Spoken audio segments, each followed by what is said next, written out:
All right. Welcome one and welcome all. Today's video and what we're going to be talking about are the Blackbeard Pirates. So, I've been thinking about it recently, and I was thinking about matchups by the end of the series, like who's going to fight who versus Blackbeard Pirates and the Straw Hats, because the Blackbeard Pirates are being set up as the #1 antagonist for the pirate side of the story. I don't necessarily think Raftel is going to be the final arc of One Piece, because I think we have to solve all of the issues with the world government, but I think the Blackbeard Pirates are going to be the last pirate group that Luffy and his crewmates are going to have to take down before the end of the story. So, let's begin.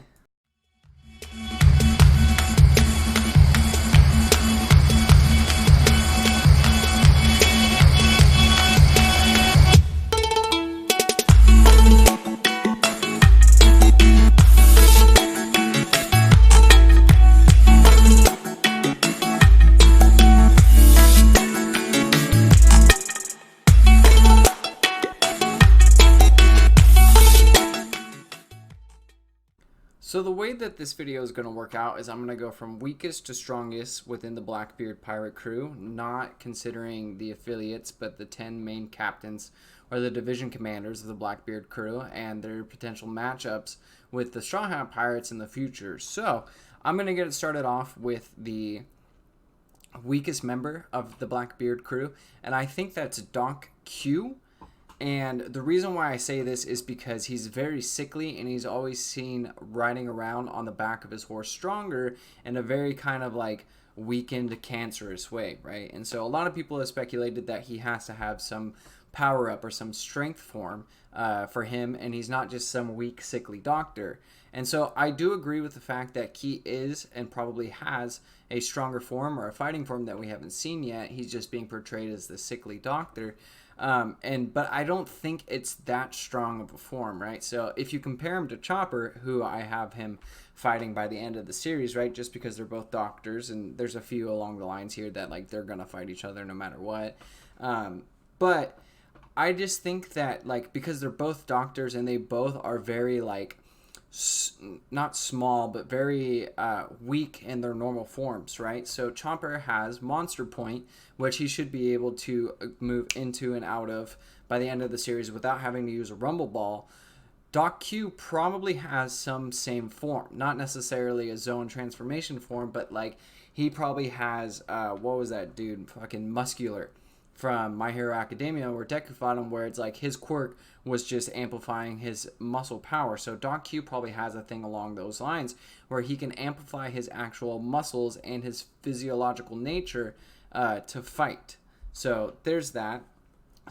The 10th strongest on Blackbeard's crew, who I personally think is Vasco Shot. So Vasco Shot is a very drunk, kind of slobbery hoodlum, I want to say, right? He looks more like a clown, like a jester. That's how he dresses up. We see him at Marineford still in the level 6 prisoner outfit, or the prisoner outfit, and he just seems to have like a drunken personality about him. Well, that's not a personality, but like he's drunk all the time, right?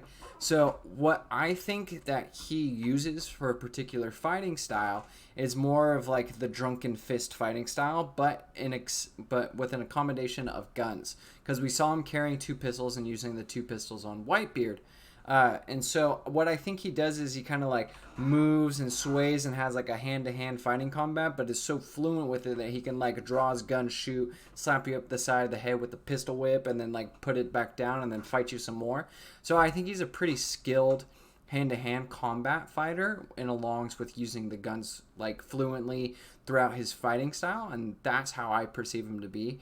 And I think his opponent by the end of One Piece is Robin.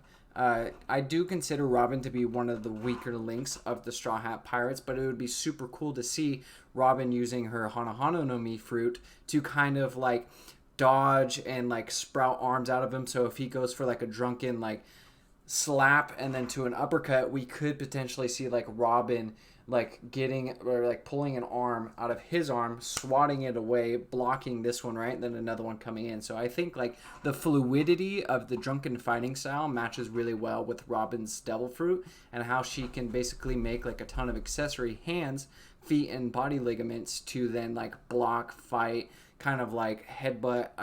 I think it'd be a really cool matchup, especially considering that I think Robin's going to have armament hockey by the end of the series. It's not going to be the strongest by any means, but a lot of armament hockey for Robin in her Hana Hana no Mi would be a really cool fight with Vasco's shot. Now, who I deem to be the 9th strongest commander on the BlackBeard Pirates is a level 6 prisoner from Impelled Down who escaped when BlackBeard gave him the option for a battle royale, and the strongest survived can come join my crew. That being the corrupt king Ivalo Pizarro. And so the way I think of Pizarro, because he does say nya a lot, N-Y-A, after his sentences, it's very reminiscent of the Japanese word for cat, for meow. So what I see from him is, since they're all hunting devil fruits and they're all trying to become ability users like Kaido, but in the broader spectrum of BlackBeard just wants the most powerful devil fruits in the world of One Piece, I can see Ivalo Pizarro getting some sort of like mythical or ancient zone type of like cat fruit if he doesn't already have one. So he's very big in nature, but I sort of get this feeling that he's like a very nimble fighter. Like he fights like a cat, right? So he can have like a model, like a zone model like Sabretooth. He can have like a lion, a tiger, any of like the somewhat ferocious cats that you see out in the wild. It's what I think of when I think of Ivalo Pizarro. And so he was put in the level 6 because he was a corrupt king, which probably implies that he was very like tyrant-like when it comes to ruling a kingdom. He was probably ruled over like a warrior kingdom and was upset that somebody challenged him for the spot in this kingdom, and he ended up probably killing them and then the whole entire kingdom, and then somebody called the world government on him, and that's how he got imprisoned into level 6 Impelled Down. But I do see him having a fighting style more similar to that of a beast already without having the devil fruit if he doesn't have one. So he probably fights all fours, very fast, like very agile hand-to-hand combat. Think of like taijutsu from Naruto. Very probably like clawed attacks, right? So like we do see his fingernails a little bit, and they're like normal fingernails, but they're like a little sharp. So he probably has like some form of variation of like a cat fighting style. And I think there's one person on the Straw Hats who has possibly 2 opponents, because I'm not solidified on them either way. But I do see Ivalo Pizarro fighting Frankie at the end of the story, based just basically on their builds and both being very kind of like brute fighters. It would be really cool to see, because Frankie has a lot of mechanical genius behind him within like his own body and his like robot suit. So if we see Frankie like strike wrong, right, and then he explodes his arm, Ivalo Pizarro could probably move around the arm, and then like let's say Frankie recoils it and hits him on the way back. Like there's just a lot of different variations between, like I could see Pizarro jumping around and Frankie trying to shoot him with rockets and the nipple lasers and all that kind of stuff. So I think that would be a really good matchup for him. Following that, the number 8 strongest on BlackBeard's commander list is, I have Jesus Burgess, and Jesus Burgess has been there from jump with BlackBeard, but I do think he's one of the weaker crew members. I think he's more show than he is tell, because what we saw in Dressrosa is, even though he did get through all of Block A without like a single scratch or an injury on him, and he has his arm with the shockwave stuff, I don't think that's necessarily an important factor, because 99% of the combatants in the Dressrosa tournament arc weren't good at all. Like you had Luffy, who got subbed in by Sabo, Jesus Burgess, Don Chinjiao, who else was there? Rebecca, Bartolomeo. Like those are just probably like the top people who are actually there who have some merit to their name. So I don't think Jesus Burgess getting no injuries during his whole entire Block A procession is really that big of a feat. And then we saw him get mollywopped by Sabo. And so Sabo, who I hold in my regards as like a top 16 strongest in the verse right now characters, maybe 17. He's somewhere between 14 and 17. I haven't done like a list yet, but Sabo basically makes quick work of him. And so once we see Burgess go back to Baltigo or find Baltigo, right, like it's very kind of like scared to go out one-on-one or like one versus the whole entire Revolutionary Army, and I don't blame him because it's an army and there's a ton of dudes in there. But he kind of like waits for the reinforcements, which lends me to believe that like if he was strong and he knew the reinforcements were going to be there in like, let's say 6 hours, he would have gone in like 3 hours in and started fighting for 3 hours, and as he's taking care of some people, the rest of the Blackbeard Pirates would have shown up. So I don't really hold Burgess in high regards, and I also don't think, since he is a little bit weaker, but he's more important on like the character side of things, that he has like a super important matchup. So I just kind of put him in with Brooke because there's one swordsman on Blackbeard's crew, and that's Shiryu, and we all probably know who he's going to fight end of series. So I paired up Brooke with Jesus Burgess. So if Brooke like masters swordsmanship, not to the level of Zorro, but becomes an even better swordsman, right? You can see like a fight going along the ways of him like deflecting shockwaves, like freezing out the shockwaves, like warping his soul around the shockwaves and stuff. So like I could also see like a really cool fight like that. Following Jesus Burgess, I had to put some respect on another level 6 Impel Down prisoner's name, and that is the only female in all of Blackbeard's crew. That is Katarina, the Crescent Moon Hunter Devon. And so when we learn in chapter 926, I think it's 926 when we had the break between Act 1 and Act 2, we learned that Katarina Devon has actually gained a super powerful devil fruit, or what seems to be a super powerful devil fruit, that being the Nine Tails Fox devil fruit, which gives her the ability to completely transform into somebody else. It's like the souped up version of Bon Clay's fruit, right? Like you can't tell the difference between it, and like it's super just stealth and incognito mode, right? And so her basis of like why she was put in level 6 is because she was going around the world, and I think she was known as like the world's strongest like woman, or like most fearsome woman in the world or something like that. Like she was a big badass, right? And she was going around the world and killing a bunch of hot chicks because she's butt ass ugly, right? She looks like Vasco Shot if Vasco Shot had muscles. So she basically, what she does is she chops off the heads of a bunch of beautiful women and then probably stores them as a prize because she's a creep, right? She's a freak.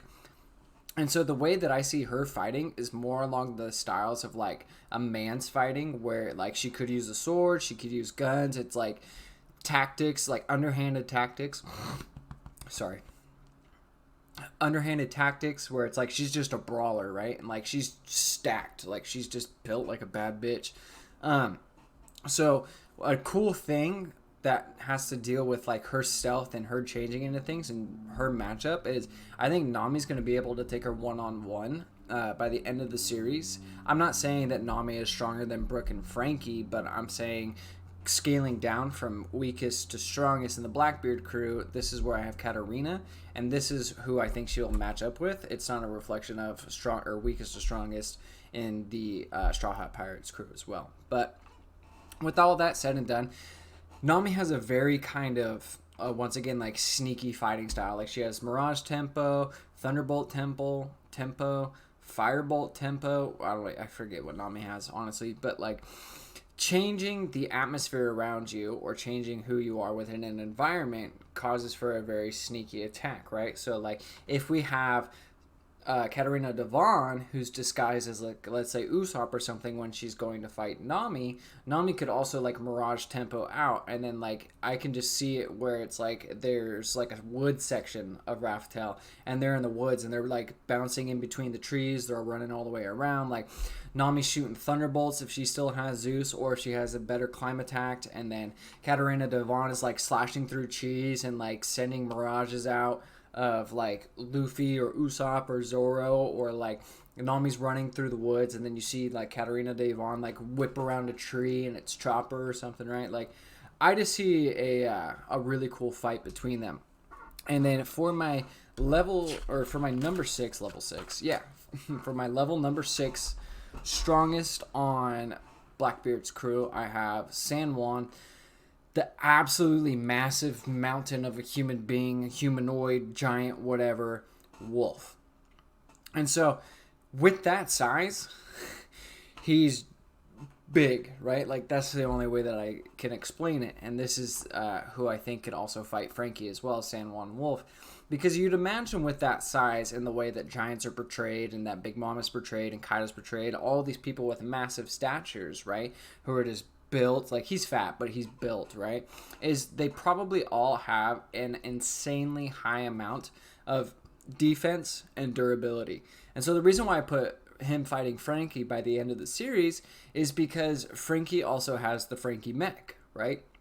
And so the Frankie mech is this big compared to San Juan Wolf, who's this big, right? And so the way that I can see this working around it is it's like a lot of barrage attacks from Frankie, like a lot of rockets, like a giant sword. San Juan Wolf isn't going to shrink down, but Rocky Frankie could probably like fly up if he has rockets on the back of his mech. I see this more as like you remember like those old school 90 animes where it was like mech and monsters and they would all fight. I don't know. I don't have like a very specific one in my head right now, but it's like the mech is, like I said, this big and the monster is this big, and it's like the mech's flying in and out, going underneath the armpits, going through the legs, like punching him in the face.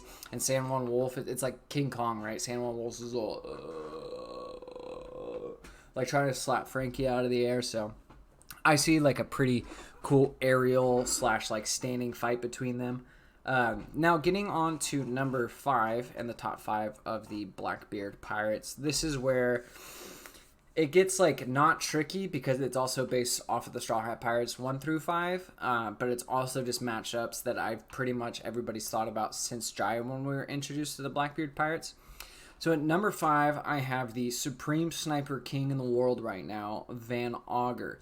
And we all know, since they're both snipers, Van Augur is going to be fighting Usopp by the end of the story, where you have, like, here's one side of the battlefield, and here's one side of the battlefield, and here's a 10-mile island between them, and they're just sniping and shooting, and they're both using observation hockey to dodge bullets and shoot and reload and, like, all this kind of stuff, and Usopp's doing trick shots off of, like, mountains and rocks, and Van Augur's just sniping where he's going to be, because Van Augur, who I believe has one of the highest probable possibilities of having, I said that all completely wrong. Van Augur has probably one of the best observation hockeys in the verse, if not by the end of the series. So what we saw from him in Jaya when we were introduced to the BlackBeard Pirates is he was sniping flying birds out of the air from miles away, right? Like normal bullet drop in the real world, like if you shoot a mile, that thing is dropping probably like 6 feet, if not less, depending if you're using like a 50 cal or something, right? So this dude, right, with bullet drop, distance, velocity, and whatever else it takes to shoot that far, was sniping birds out of the air, and they were dropping one by one. Like, he did not miss a shot. And so this is why I think it's going to be a good test for Usopp end of the series, if he lives until then, if he lives past Elbaf. To really say that he is a brave warrior of the sea and that he actually fought somebody of that caliber. So everybody's always thought of that. It's just sniper on sniper battle, but I could see just everyone fighting in between in Raftel and they're on the outskirts just picking each other apart. Like, that'd be really cool. So at number 4, I have Lafitte, because Lafitte was an old sheriff of the town. Forget everything else about him, but I know that he's an old sheriff, and he's the one who introduced Blackbeard to the world government to become a Shishibukai, right? So Lafitte is very clever. He can get around due to his mobility of his wings. I don't know if that's a devil fruit or part of like him, if he's like an angel, a demon, whatever it is, right? But Lafitte is very mobile. He looks like a weakling, but we all know how weaklings look in anime, and the next thing you know, they're absolutely destroying everybody. So he's just like your standard lanky guy who's been with Blackbeard from jump, who potentially could be one of the strongest people on the crew. So this is why I put him at number 4. And the way that I see a fight going down with him is between him and Sanji. So Sanji's skywalk, Lafitte's wings, both have really long legs, so you know that Sanji fights with his legs. Lafitte looks like a leg fighter as well, just by the way that he's drawn. And if you could create somewhat of a like disturbance in air pressure from his wings, like if Sanji's like, here's Lafitte, right, and Sanji's skywalking up to him to go fight him and kick him in the head, Lafitte uses his wings and like distorts the air pressure to where we see like Sanji fall a little bit and like almost dies, and then like they're bouncing back and forth, and like it's just another really cool aerial battle. That's how I see Lafitte by the end of the series and who he's going to fight. And at number 3, I have Shiryu, who, like I said, we all know is going to fight Zorro. Let me grab my my Mahuchi, right? Like, it's just, ever since we saw him, ever since we saw him in Impel Down, we said, damn, swordsman, like, he's kind of raw, right? Like, he's kind of got it. We all knew that he would fight Zorro by the end, even if we didn't know at the time that he was going to join up with the BlackBeard Pirates. But Shiryu, and why I have him at number 3, he's technically number 2 if the number 2 person didn't join post-time skip. Because Shiryu seems to be like the actual right-hand man of BlackBeard, right-hand man of Luffy, Zorro, both swordsmen, all this kind of stuff. And so what we're seeing from Zorro right now in Wano is he's about to go back to Gyukimaro and get back the Sandai Cadet, or get back Shusui. And so what we see from Zorro is he's more becoming like Mihawk, where he's a graceful swordsman, where he's learning about the breath of all things again, to where it's like he can cut what he wants to cut, and he won't cut what he won't want to cut. Whereas the opposite end of that is Shiryu, and all he wants is like bloodlust. He's just absolutely menacing. He just wants to kill. And so like we see this like big variation in swordsmanship skills between Zorro and Shiryu by the end of the series. And so it's just going to be a classic one-on-one sword fight. But I think what we're really going to see from Zorro's end is more of like the elegant sword fighting style, and Shiryu is just going to be just that big badass brute who just knows how to wield a sword, is an insanely strong, but like doesn't have the necessarily like graceful movements of being a swordsman, but he is just an absolute savage and a tank, and it's going to be pretty tough for Zorro. And so like I think once Zorro defeats Shiryu, I think he goes back to Mihawk, end of story, and fights him for the world's greatest title. I do have a theory that Shiryu kills Mihawk before Zorro can fight Mihawk for the number 1 swordsman in the world's like spot, but I'm gonna say that for a later date. And now at number 2, I have the boy, the Iceman, Aokiji Kuzan, and I have him at number 2 because he's a fucking former admiral. Like, what more can you say, right? Like, he fought Akainu for 10 days straight and turned Punk Hazard into Punk Hazard, right? Like, he's an awakened Devil Fruit user, observation, armament, probably has Conquerors. He, Ice Age Marineford, just an absolute beast of a person. And the reason why I have him at number 2 instead of number 1 over BlackBeard, even though he is an admiral, is because I believe that BlackBeard progressed a lot more powerfully post-time skip, since we've seen him since pre-time skip. But Aokiji is just an absolute madman, and he is on BlackBeard's crew. And we do have this sort of like resilience between Jesus Burgess and Aokiji, because Burgess is like, he's a former admiral. Will you really think he's just joining to become a pirate? Like, why do you think he's here, right? And I don't blame Burgess. And so I don't have Aokiji fighting anybody in the Straw Hats. What I think, if he doesn't die or get kind of backstabbed by BlackBeard before Raftel, is I think we're going to see Aokiji turn the tides again and not necessarily be with the world government, but be an alliance to the Straw Hats and then help take down the BlackBeard Pirates. So Aokiji could fight anyone from BlackBeard to his whole crew to like the alliances of BlackBeard, or he could basically just like alert the world government, get them to Raftel, like then we get the final battle like directly after Raftel. I see a lot of different things with Aokiji, and he's one of my favorite characters of all time from One Piece. So I think it's really cool that he did join the BlackBeard Pirates, because he's an absolute savage and he's laid back and he's just a chill dude. And I don't see him actually being a BlackBeard pirate. So there's that. And last but not least, we have BlackBeard, who we all know is the final antagonist on the pirate side for the One Piece manga. And there's a lot that could be said about BlackBeard. I want to do a solo video on him, but I'm going to break it down real quick, right? Yami Yami no Mi, Guru no Mi looks absolutely fucking sick in his new design with that big ass beard. He is smashing chicks, he is taking names, and he's now a Yonko. So, That's my man. Weakest to strongest Blackbeard crew video. I appreciate you guys. Thank you for your time. Like, comment, and subscribe. And until next time, keep it saucy.